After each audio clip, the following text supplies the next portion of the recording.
أشهد أن لا إله إلا الله لا شريك له وأشهد أن محمدا عبده ورسوله أما بعد فأعوذ بالله من الشيطان الرجيم بسم الله الرحمن الرحيم الحمد لله رب العالمين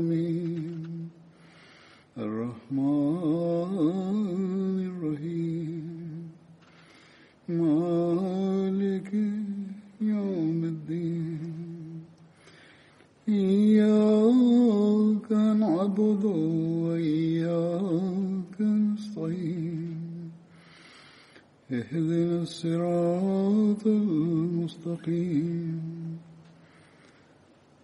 الحمد لله رب العالمين الرحمن الرحيم مالك يوم الدين إياك نعبد وإياك نستعين اهدنا الصراط المستقيم صراط الذين أنعمت عليهم غير المغضوب عليهم ولا الضالين. Ассаламу алейкум ва рахматуллах. Имя первого из подвижников, о которых я хочу рассказать сегодня, Хазрат Саад бин Зейд, да будет доволен им Аллах. Его отца звали Зейд бин Амр. Его мать звали Фатима бин Баджа. Он был из племени Ади бин Кааб бин Лави. Хазрат бин Зейд был известен под куньей Абуль-Авар. Некоторые историки писали, что он был известен под куньей Абу Сауд. Он был высокого роста, имел пшеничный цвет кожи и у него были густые волосы. Он был двоюродным братом Хазрата Умара бин Хаттаба, да будет доволен им Аллах, по линии отца.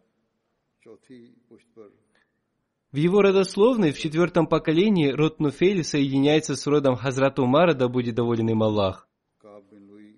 В 8-м поколении род Кааб бин Лави соединяется с родом посланника Аллаха, мир ему и благословение Аллаха. Сестра Хазрата Саида по имени Атика вышла замуж за Хазрата Умара, да будет доволен им Аллах. Сестра Хазрата Умара по имени Фатима была замужем за Хазратом Саидом, да будет доволен ими Аллах. Это та самая сестра, которая стала причиной принятия ислама Хазратом Умаром, да будет доволен им Аллах. Отец Хазрат Саида, Зейд бин Амр, в период невежества поклонялся единому Богу.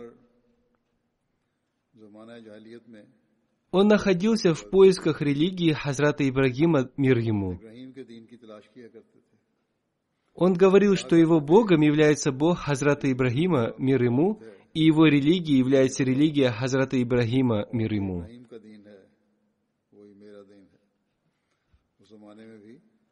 Одним словом, во времена невежества также существовали и единобожники.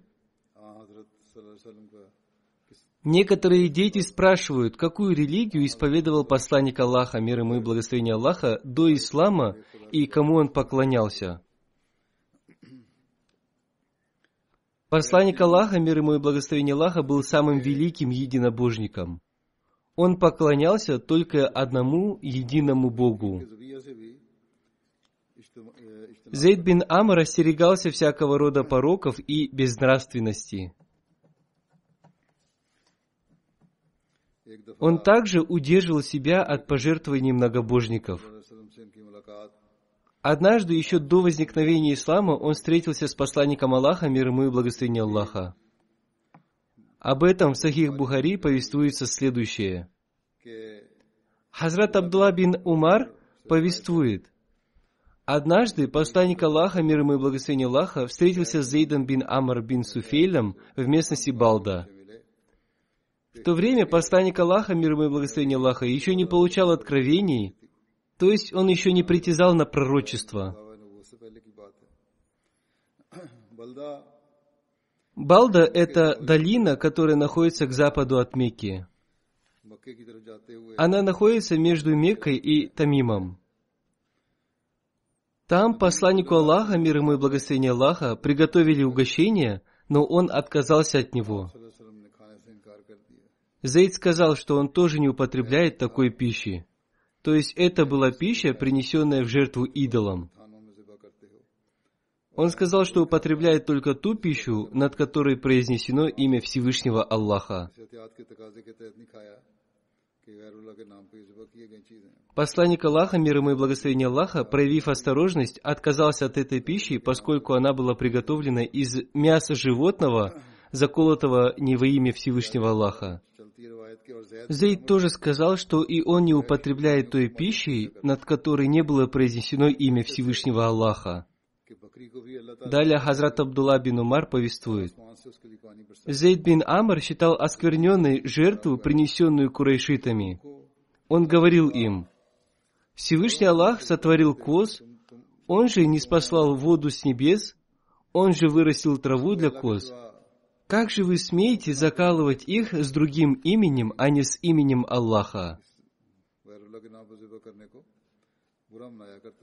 Ему было ненавистно закалывать какой-либо из животных без упоминания имени Всевышнего Аллаха.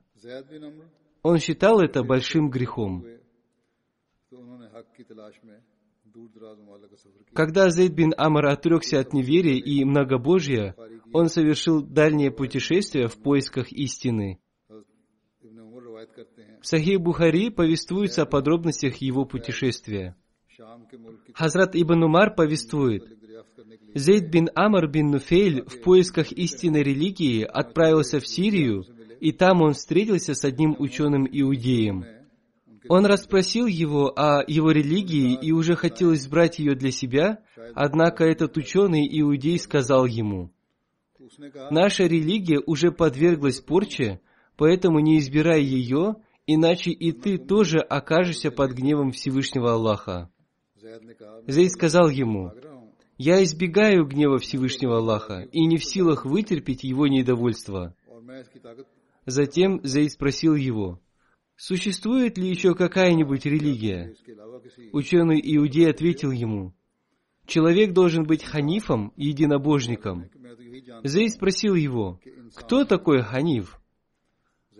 Ученый-иудей ответил: «Это религия пророка Ибрагима, мир ему.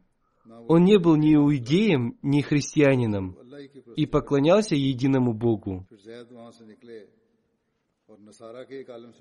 Оттуда Зейд отправился к христианскому ученому и также спросил его об этом. Христианский ученый сказал ему: «Не избирай нашей религии, поскольку и ты можешь обрести часть Божьего проклятия». Зейд сказал ему, что он избегает проклятия Бога и не имеет сил терпеть его гнев и проклятие. Зейд спросил его: «Укажите мне какую-нибудь другую религию». Христианский ученый сказал ему: «Я знаю только то, что человек должен быть ханифом». Зейд спросил его: «Кто такой ханиф?» Христианский ученый ответил: «Это религия пророка Ибрагима, мир ему. Он не был ни иудеем и ни христианином, и он поклонялся единому Богу». Таким образом, получив от них такой ответ, он ушел от них и, выйдя на открытое место, он поднял свои руки и молился следующими словами: «О мой Аллах, я исповедую религию Хазрата Ибрагима, мир ему». Зейд бин Амр застал время посланника Аллаха, мир ему и благословение Аллаха, но умер еще до его притязания на пророчество. Хазрат Амир бин Рабия повествует: Зейд бин Амр находился в поисках истинной религии. Ему не нравилось христианство, иудаизм и идолопоклонство. Он был не согласен со своим народом и отрекся от идолов, которым поклонялись его прадеды. Он не употреблял в пищу то, что они жертвовали во имя своих идолов. Однажды, обратившись ко мне, он сказал: «О, Амир, ты видишь, что я не согласен со своим народом, поскольку исповедую религию пророка Ибрагима, мир ему. Я поклоняюсь тому Богу, которому поклонялся он. После пророка Ибрагима, мир ему, я следую за пророком Исмаилом, мир ему. Он тоже поклонялся в сторону той же киблы. Я ожидаю пророка из потомков пророка Исмаила, мир ему, но я чувствую, что я не застану его, чтобы уверовать в него и подтвердить его истинность и засвидетельствовать, что он является истинным пророком. О, Амир, если ты застанешь его, то передай ему мои приветствия». Когда был явлен посланник Аллаха, мир ему и благословение Аллаха, и я стал мусульманином, я передал ему приветствие Зейда бин Амра. Посланник Аллаха, мир ему и благословение Аллаха, принял его приветствие и помолился за то, чтобы Всевышний Аллах оказал ему свою милость. Посланник Аллаха, мир ему и благословение Аллаха, изрек: «Я видел его в раю, поправляющим полы своей одежды». Зейд бин Амр был горд своим единобожием. Хазрат Асма бин Абу Бакр, да будет доволен ею Аллах, повествует об одном событии времен невежества. «Однажды я видела Зейда бин Амра бин Нуфейля, стоящего спиной к Каабе. Он говорил: «О народ курайшитов, клянусь Богом, никто из вас, кроме меня, не исповедует религии пророка Ибрагима, мир ему». Кроме того, Зейд не хоронил заживо своих дочерей, как это делали другие арабские племена. Если он узнавал, что кто-то хотел убить свою дочь, он говорил ему: «Не убивай свою дочь, я беру на себя все затраты на нее». Таким образом, он брал на себя все затраты на этих девочек. Когда они становились взрослыми, он обращался к их родителям и говорил: «Если вы желаете, я верну их вам обратно, но если вы не желаете этого, я продолжу выполнять свои остальные обязанности по их опеке, то есть выдам их замуж за свой счет». Об этом повествуется в Сахих Бухари. Следующее событие взято из исторической книги Усудуль Габа. Хазрат Асма бин Абу Бакр повествует: «Однажды я видела Зейда бин Амра бин Нуфейля, стоящего спиной к Каабе. Он говорил: «О народ курайшитов, клянусь Богом, в руках которого находится моя жизнь.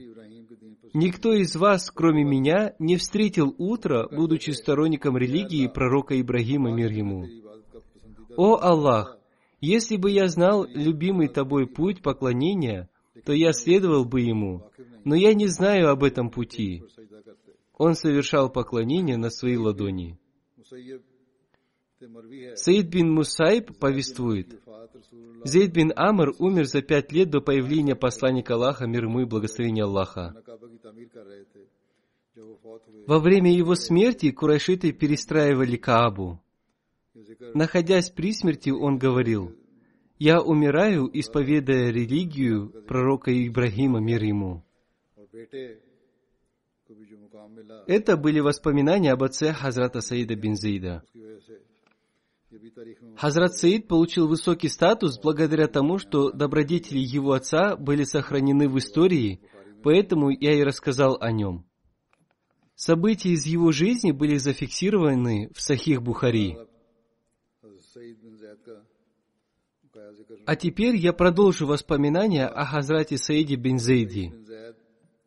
Однажды Хазрат Саид бин Зейд и Хазрат Умар бин Хаттаб, да будет доволен ими Аллах, пришли к посланнику Аллаха, мир ему и благословение Аллаха, и спросили его об отце Хазрата Саида бин Зейде бин Амре. Посланник Аллаха, мир ему и благословение Аллаха, изрек: «Пусть Всевышний Аллах простит Зейда бин Амра и смилуется над ним. Он умер, исповедуя религию пророка Ибрагима, мир ему». После этого мусульмане, вспоминая Зейда бин Амра, всегда молились о его прощении и оказании ему милости. В другом месте повествуется о том, что когда посланник Аллаха, мир ему и благословение Аллаха, спрашивали о Зейде бин Амре, он говорил: «В судный день Зейд воскреснет, подобно одной умме». Как я уже говорил, Хазрат Саид бин Зейд был зятем Хазрата Умара, да будет доволен ими Аллах. Сестра Хазрата Саида бин Зейда, Атика бин Зейд, была замужем за Хазратом Умаром, да будет доволен ими Аллах. Хазрат Саид бин Зейд и его супруга Хазрат Фатима бин Хаттаб, да будет доволен ими Аллах, приняли ислам еще в его начальный период. Они приняли ислам еще до того, как посланник Аллаха, мир ему и благословение Аллаха, основал Даруль Аркам.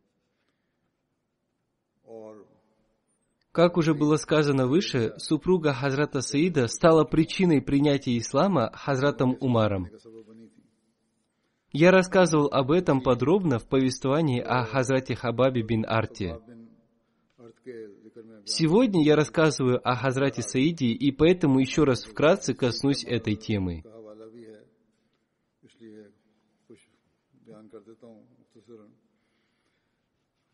Хазрат Мирза Башир Ахмад в своей книге «Сират Хатаман Набиин. Жизнеописание печати пророков» написал: «Прошло всего несколько дней после принятия ислама Хазратом Хамзой, да будет доволен им Аллах, когда Всевышний Аллах благословил и осчастливил мусульман еще одним благословенным примером, то есть Хазрат Умар, который был яростным врагом, принял ислам. История его принятия ислама очень интересна. В характере Хазрата Умара чувствовалась некоторая скованность, которая еще больше увеличивалась его враждебностью к исламу. Поэтому, до того, как он принял ислам, Умар подвергал бедных и слабых мусульман жестоким пыткам из-за принятия ими ислама. Но когда он устал от причинения им зла и не видел никаких признаков их отказа от ислама, он подумал, почему бы не прикончить основателя самой этой болезни. С этой мыслью он взял свой меч и отправился на поиски посланника Аллаха, мир ему и благословение Аллаха. Когда он шел по дороге с обнаженным мечом в руке, его увидел один человек, который спросил его: «О, Умар, куда ты идешь?» Умар ответил: «Я иду убивать Мухаммада». Этот человек сказал ему: «Почему бы тебе не позаботиться сначала о своем собственном доме? Твоя сестра и зять приняли ислам». Хазрат Умар сразу же повернулся и направился к дому своей сестры Фатимы. Приближаясь к ее дому, он услышал, как из него доносится чтение священного Корана, который очень красиво читал Хабаб ибн Аль-Арад. Когда Умар услышал этот голос, он пришел в еще большую ярость и вошел в дом. Как только Хабаб услышал его шаги, он спрятался, а Фатима спрятала несколько листов священного Корана в разных местах.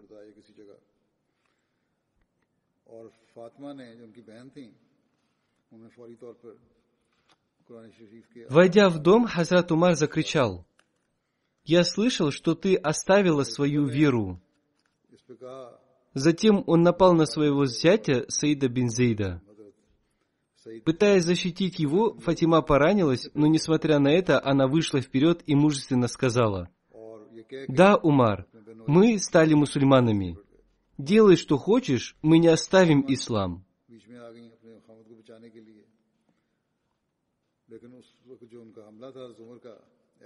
Хазрат Умар был очень суровым человеком, но под этой завесой жестокости скрывались также любовь и нежность, которые проявлялись в некоторых случаях. Услышав эти мужественные слова своей сестры, он посмотрел на нее и увидел, что она вся в крови. Это произвело очень сильное впечатление на сердце Умара.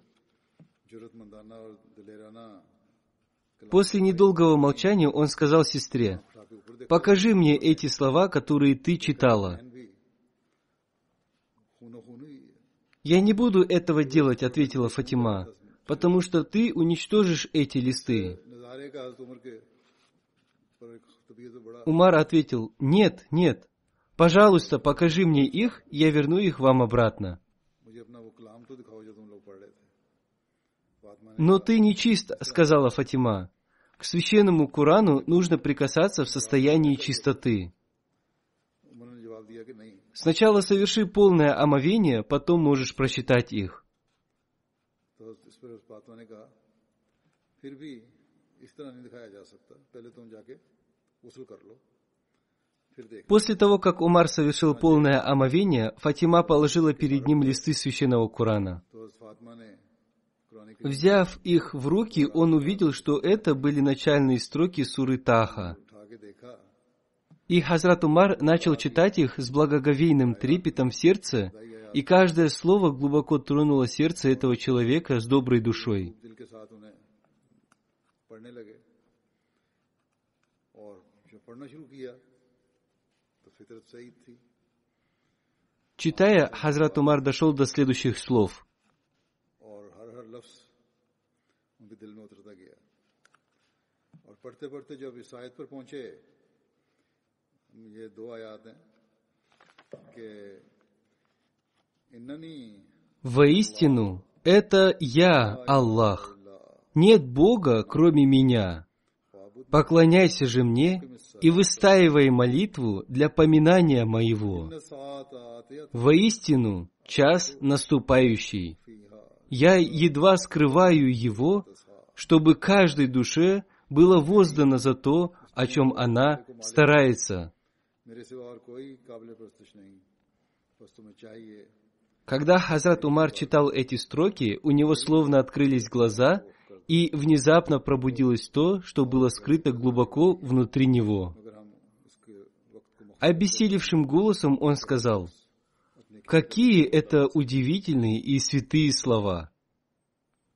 Когда Хабаб услышал эти слова, он сразу же вышел, вознес хвалу Аллаху и сказал: «Все это произошло благодаря молитве посланника Аллаха, мир ему и благословение Аллаха. Клянусь Аллахом, только вчера я слышал, как посланник Аллаха молился: «О Аллах, благослови Умара ибн Аль-Хаттаба, либо Умара ибн Хишама, Абу Джахла, принятием ислама». Хазрат Умар сказал Хабабу: «Сейчас же покажи мне дорогу к Мухаммаду». В пылу своего возбуждения он продолжал держать в руке обнаженный меч. В это время посланник Аллаха, мир ему и благословение Аллаха, находился в Даруль-Аркаме, и Хабаб указал ему это место. Умар пошел туда и решительно постучал в дверь.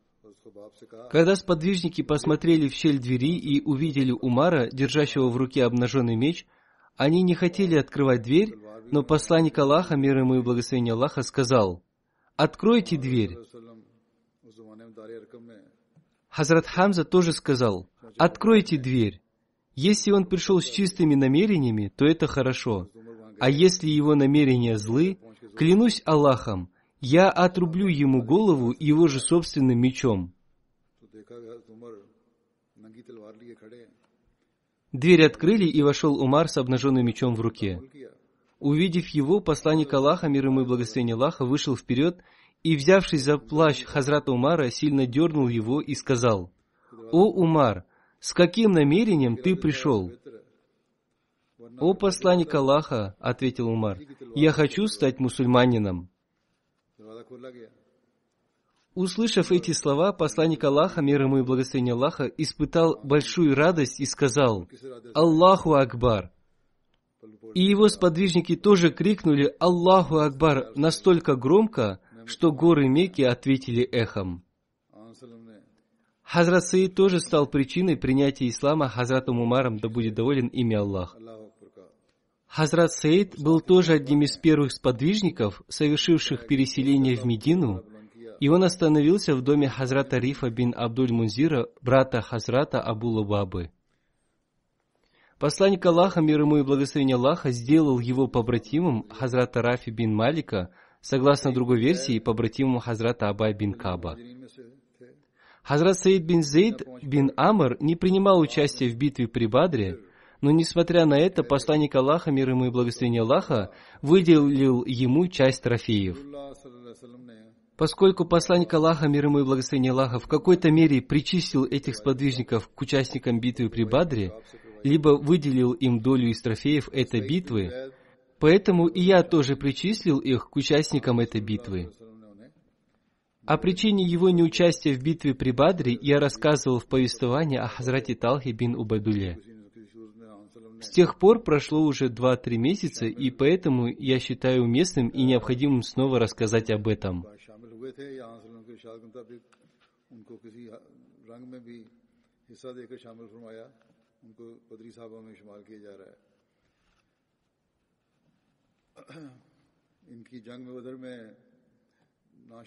Причина его непринятия участия в битве при Бадре заключалась в следующем.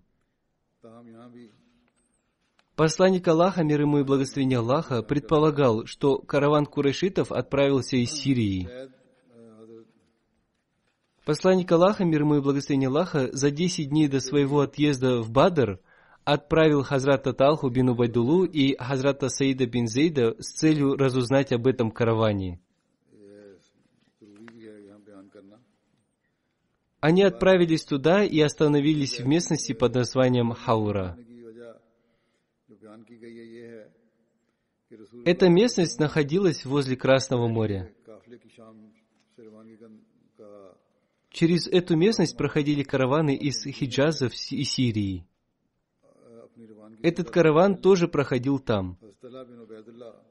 Однако посланник Аллаха, мир ему и благословение Аллаха, получил весть об этом караване еще до их возвращения.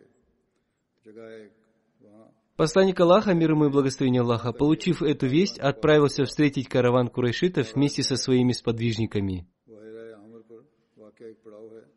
Но этот караван отправился другой дорогой вдоль берега. Об этом я уже ранее упоминал. Таким образом, этот караван с целью запутать мусульман шел по этой дороге как днем, так и ночью.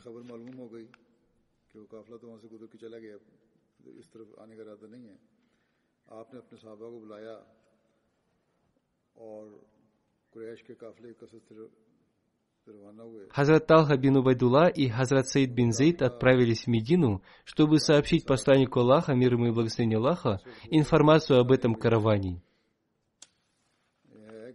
Они не знали об отъезде посланника Аллаха, мир ему и благословение Аллаха, на битву при Бадре, и они прибыли в Медину именно в тот день, когда произошло столкновение мусульман с курайшитами в битве при Бадре. Они сразу же отправились из Медины к посланнику Аллаха, мир ему и благословение Аллаха, и они встретились с посланником Аллаха, мир ему и благословение Аллаха, в местности под названием Турбан, когда он возвращался с битвы при Бадре.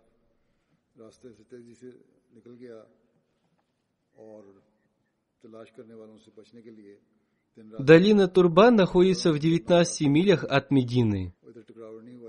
В этой долине было много колодцев с пресной водой.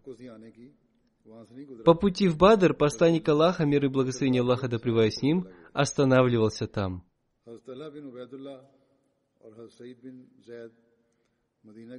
Это был другой торговый караван, который успел уйти. Мусульмане встретились с другим вооруженным караваном. Посланник Аллаха, мир и благословение Аллаха да пребывает с ним, отправился туда для того, чтобы узнать о намерениях этого каравана. Они не знали о втором вооруженном караване.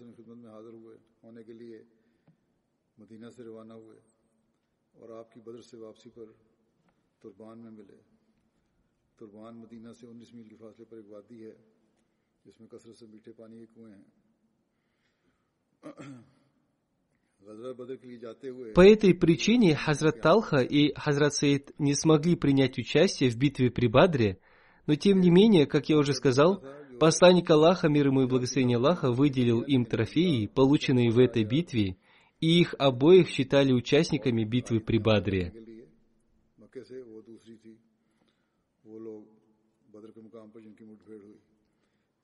Хазрат Саид бин Зейд бин Амр, да будет доволен им Аллах, был одним из 10 сподвижников, которым посланник Аллаха, мир ему и благословение Аллаха, сообщил благую весть о рае еще в этом мире. Хазрат Абдурахман бин Ауф повествует: посланник Аллаха, мир ему и благословение Аллаха, назвав каждый из 10 имен сподвижников, сообщил им благую весть о рае. Эти имена следующие: Хазрат Абу Бакр, Хазрат Умар, Хазрат Усман, Хазрат Али, Хазрат Талха, Хазрат Зубейр, Хазрат Саад бин Аби Вакас, Хазрат Абу Рахман бин Ауф, Хазрат Саид бин Зейд и Хазрат Абу Убайда бин Джаррах. Хазрат Саид бин Зейд повествует: «Я могу засвидетельствовать в отношении 9 человек, что они являются обитателями рая. Я не совершу греха, если засвидетельствую и в отношении 10 человека».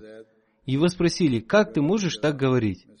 Он ответил: «Я находился вместе с посланником Аллаха, мир ему и благословение Аллаха, на горе Хира, и эта гора сотряслась. Посланник Аллаха, мир и благословение Аллаха, да пребывает с ним, сказал: „О Хира, перестань трястись. Здесь нет никого, кроме пророка, праведника и мученика». Люди спросили: «Кто они?» Я ответил: «Посланник Аллаха, мир ему и благословение Аллаха, Абу Бакр, Умар, Усман, Али, Талха, Зубейр, Саад и Абдурахман бин Ауф». Их было 9 человек. Меня спросили: «Кто был 10-м?» После небольшой паузы я ответил: «10-м был я, Саид бин Зейд». Хазрат Саид бин Джабир повествует: Хазрат Абу Бакр, Хазрат Умар, Хазрат Усман, Хазрат Али, Хазрат Талха, Хазрат Зубейр, Хазрат Саад, Хазрат Абдурахман бин Ауф и Хазрат Саид бин Зейд, все они обладали таким статусом, что на поле битвы сражались перед посланником Аллаха, мир ему и благословение Аллаха, а в молитве стояли за посланником Аллаха, мир ему и благословение Аллаха. Хаким бин Мухаммад повествует со слов своего отца о том, что он видел на пальцах Хазрата Саида бин Зейда перстень с выгравированным аятом священного Корана. В период халифата Хазрата Умара, да будет доволен им Аллах, когда началась война в Сирии, Хазрат Саид бин Зейд был назначен командующим пехотными войсками под руководством командующего мусульманской армии Хазрата Абу Убайды. Он проявил мужество и храбрость во время блокады в Дамаске и во время битвы при Ярмуке. Он был назначен губернатором Дамаска, но написал письмо Хазрату Абу Убайде о том, что он лишает его участия в джихаде. Он написал ему, чтобы после прочтения его письма он назначил на эту должность другого человека вместо него, чтобы он как можно быстрее присоединился к нему в джихаде. Таким образом, Хазрат Абу Убайда был вынужден назначить на эту должность Язида бин Абу Суфьяна и как можно быстрее отправить его из Дамаска.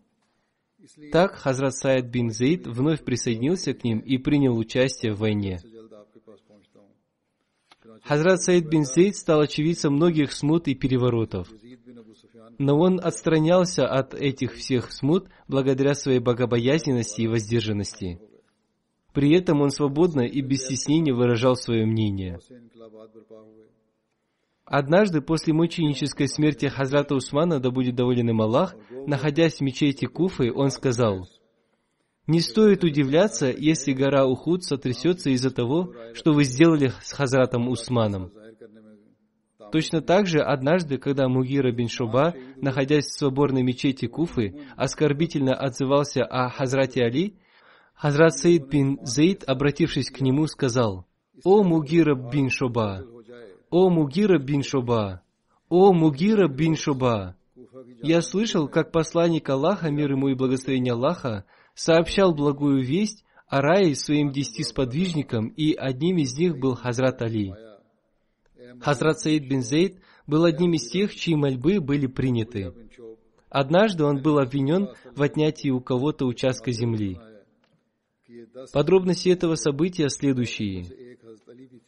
Рядом с участком земли Хазрата Саида бин Зейда находился участок земли одной женщины по имени Урва бинт Авес, и она пожаловалась губернатору Медины Марвану бин Хакаму, назначенному амиром Муавии, что Саид бин Зейд незаконно отнял у нее участок ее земли. Марван отправил туда своих людей для расследования этого дела. Обращаясь к ним, Хазрат Саид бин Зейд сказал: «Неужели вы думаете, что я способен на это после слов посланника Аллаха, мир ему и благословение Аллаха, о том, что в судный день шея человека, который несправедливо отнимет у кого-то землю, даже величиной с руку, будет закована в оковы по тяжести, равные тяжести 7 слоев земли. Затем, обратившись к Богу, он сказал: «О Бог, если Урва лжет, не умертвляй ее, пока она не лишится своего зрения, и пока колодец ее дома не станет для нее могилой». Повествуется, что после этого Урва лишилась зрения, и в один из дней она упала в колодец своего дома и умерла.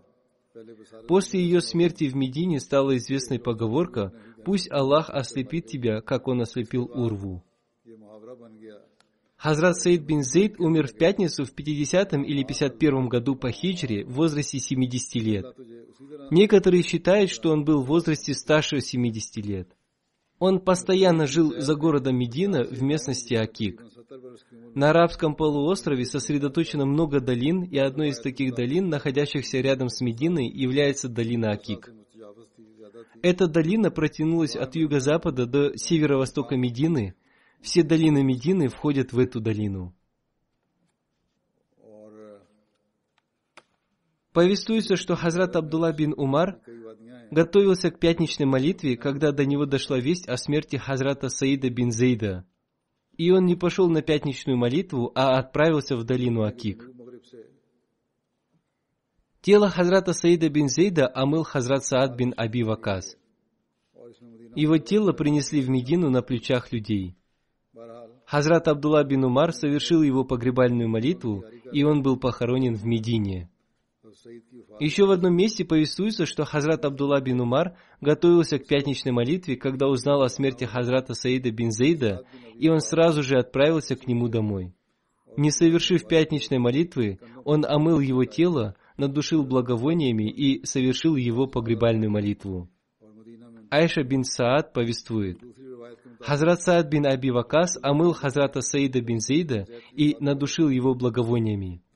Затем он вернулся к себе домой и совершил омовение. Выходя из дома, он сказал, что совершил омовение из-за жары, а не из-за того, что омыл Хазрата Саида.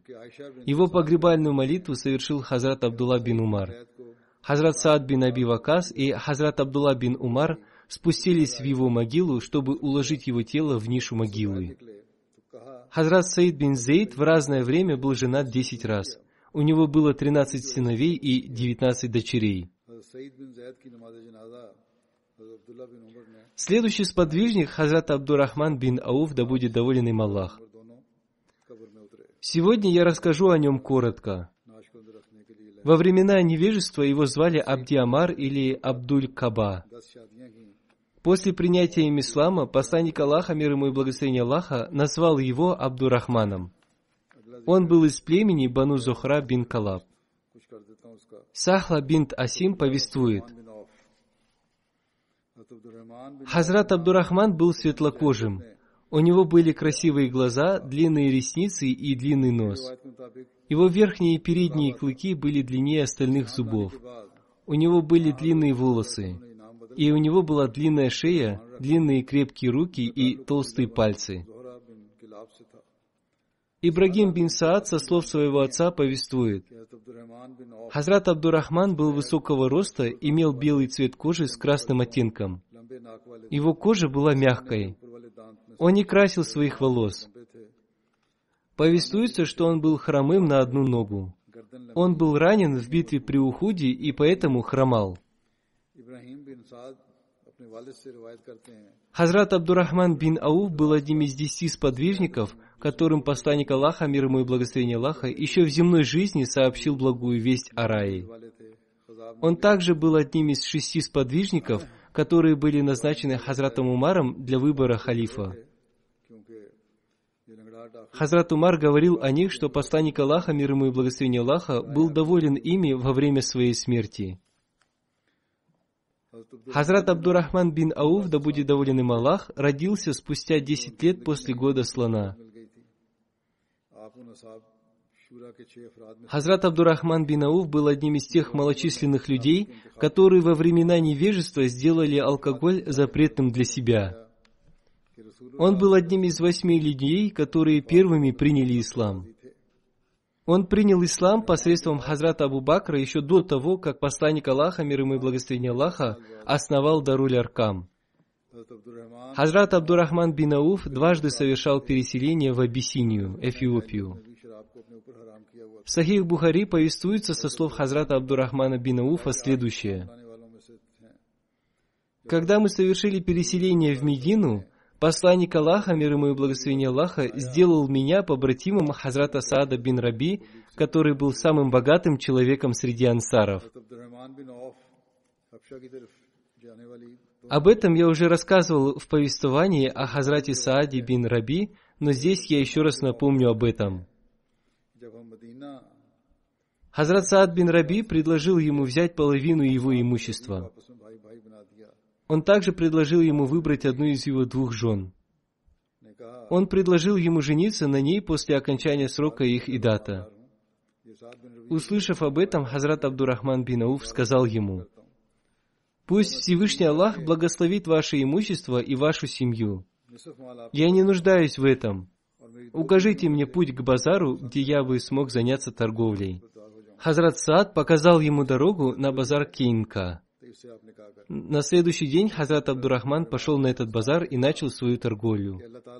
К вечеру того же дня он уже заработал сыр и масло и принес их домой. Таким образом, он каждый день с утра торговал и получал прибыль. Спустя некоторое время Хазрат Абдурахман пришел к посланнику Аллаха, мир ему и благословение Аллаха, который увидел на нем следы от шафрана. Посланник Аллаха, мир ему и благословение Аллаха, спросил его: «Ты что, женился?»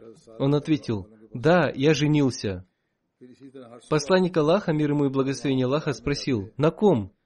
Он ответил: «На одной из женщин ансаров». Посланник Аллаха, мир ему и благословение Аллаха, спросил: «Что ты дал ей в качестве свадебного дара?» Он ответил: «Я дал ей золото весом в финиковую косточку». Посланник Аллаха, мир ему и благословение Аллаха, сказал: «Тогда готовь свадебное угощение, даже если тебе придется заколоть одну козу». Хазрат Абдурахман повествует: «Я был в таком состоянии, что если я поднимал камень, я всегда надеялся найти под ним золото или серебро». Это говорит о том, что Всевышний Аллах благословил его торговлю. Хазрат Абдурахман бин Ауф вместе с посланником Аллаха, мир ему и благословение Аллаха, принимал участие в битвах при Бадре, при Ухуде и в других сражениях. Повествуя о битве при Бадре, Хазрат Абдурахман бин Ауф сказал: «Когда мы выстроились в ряд в битве при Бадре, я посмотрел по сторонам и увидел справа и слева от себя 2 молодых ансаров, и я тоже хотел быть среди сильных людей. И в это время один из них обратился ко мне и спросил: «О, дядя, знаешь ли ты Абу Джахла?» Я ответил: «О, мой племянник, зачем тебе знать о нем?» Он ответил: «Я слышал, что он плохо говорил о посланнике Аллаха, мир ему и благословение Аллаха. Клянусь Богом, в руках которого находится моя душа. Если я увижу его, я буду смотреть в его глаза до тех пор, пока не погибнет один из нас, кому смерть будет предопределена чуть раньше». Услышав эти слова, я очень удивился. После этого второй молодой человек задал мне тот же вопрос. Спустя некоторое время я увидел Абу Джахля, прогуливающимся с людьми. Я показал им его и сказал: «Вот тот человек, о котором вы меня спрашивали». Увидев его, они бросились к нему и вдвоем покончили с ним. После этого они пришли к посланнику Аллаха, мир ему и благословение Аллаха, чтобы сообщить ему о смерти Абу Джахла. Посланник Аллаха, мир ему и благословение Аллаха, спросил их: «Кто из вас прикончил Абу Джахла?» Они оба ответили: «Я».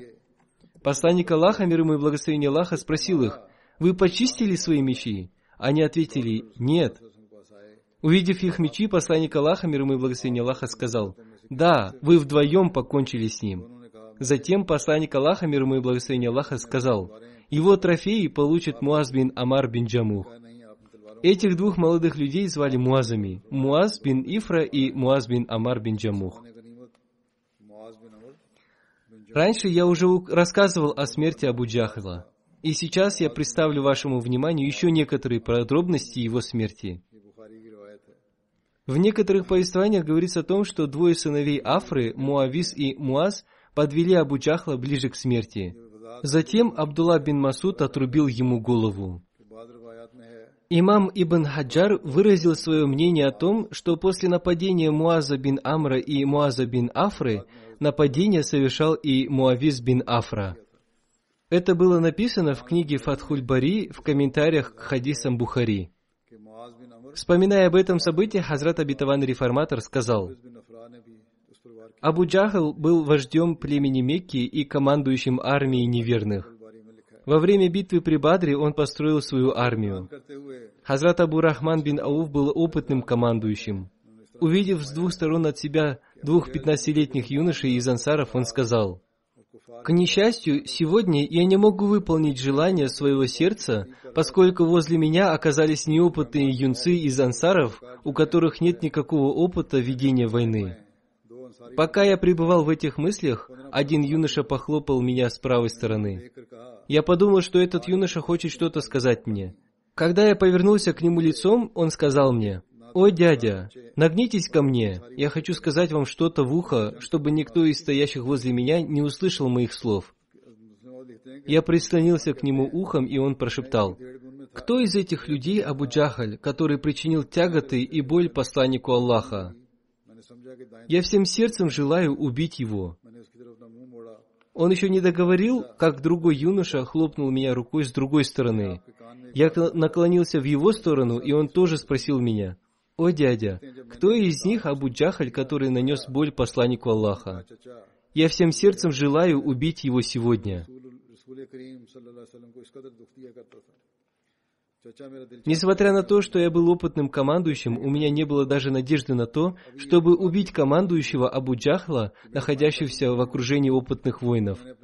Я одновременно пальцем указал этим юношам на Абу Джахла и сказал: «Абу Джахл — это тот, кто одет в кольчугу со шлемом и находится в окружении сильных и храбрых воинов, которые держат в руках обнаженные мечи».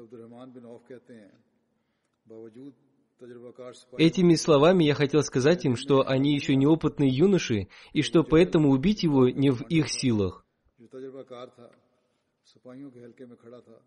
Как только я указал им на него своим пальцем и еще не успел опустить свою руку, как эти юноши из ансаров напали на него, как соколы на воробьев.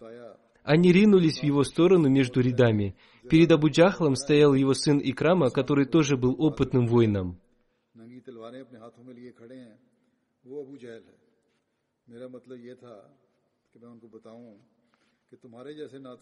Эти юноши из ансаров так быстро оказались возле него, что никто даже и не подумал, с какой целью они сделали это. Они сквозь ряды добежали до воинов, которые окружали Абу Джахла, и держали в руках обнаженные мечи. Но никто из них даже не успел поднять их, кроме одного воина. От его удара мечом была отрублена рука одного из юношей. Однако эта отрубленная рука не стала препятствием для того юноши, который с легкостью был готов пожертвовать своей жизнью.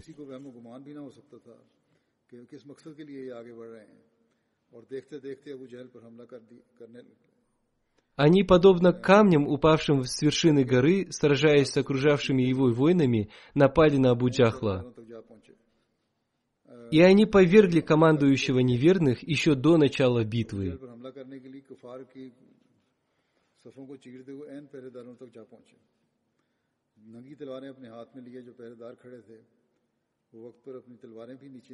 Хазрат Абдулла бин Масуд повествует: «В конце битвы я пришел туда, где в предсмертном состоянии лежал Абу Джахл. Я спросил его: «Как твои дела?» Он ответил: «Я умираю, но умираю с жалостью. Умереть — это небольшой подвиг, но печаль и жалость моего сердца состоит в том, что я был убит руками двух юношей из ансаров».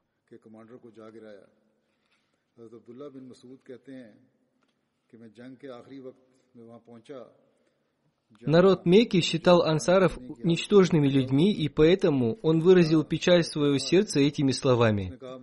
Он сказал, что умирает с печальным сердцем от того, что его убили двое юношей из ансаров. Затем, обращаясь к Абдулле бин Масуду, он сказал: «Я испытываю сильные боли. Окажи мне благо, покончи со мной мечом, но отруби мне шею подлинней, поскольку это является знаком чести для полководца». Хазрат Абдулла бин Масуд выполнил его желание, но отрубил ему шею покороче до подбородка. Так желание Абу Джахла не было выполнено.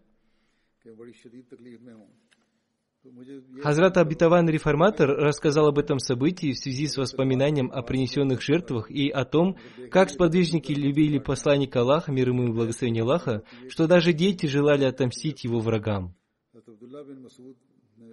Об этом событии я уже рассказывал 2 раза. И это были примеры их жертв и проявления любви к посланнику Аллаха, мир ему и благословение Аллаха.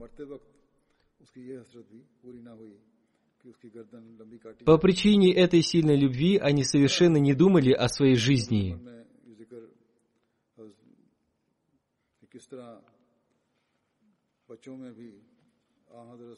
В следующий раз, иншаллах, я продолжу воспоминания о Хазрате Абдурахмане бин Ауфи.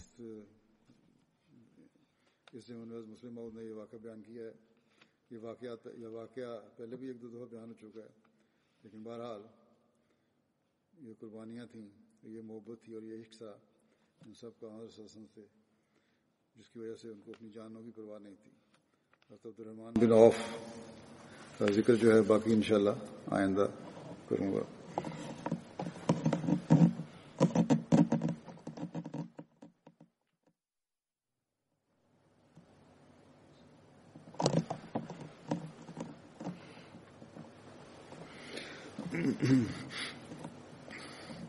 الحمد لله نحمده ونستعينه ونستغفره ونؤمن به ونتوكل عليه ونعوذ بالله من شرور أنفسنا ومن سيئات أعمالنا من يهده الله فلا مضل له ومن يضلله فلا هادي له ونشهد أن لا إله إلا الله ونشهد أن محمدا عبده ورسوله عباد الله رحمكم الله إن الله يأمر بالعدل والإحسان وإيتاء ذي القربى وينهى عن الفحشاء والمنكر والبغي يعظكم لعلكم تذكرون اذكروا الله يذكركم وادعوه يستجب لكم ولذكر الله أكبر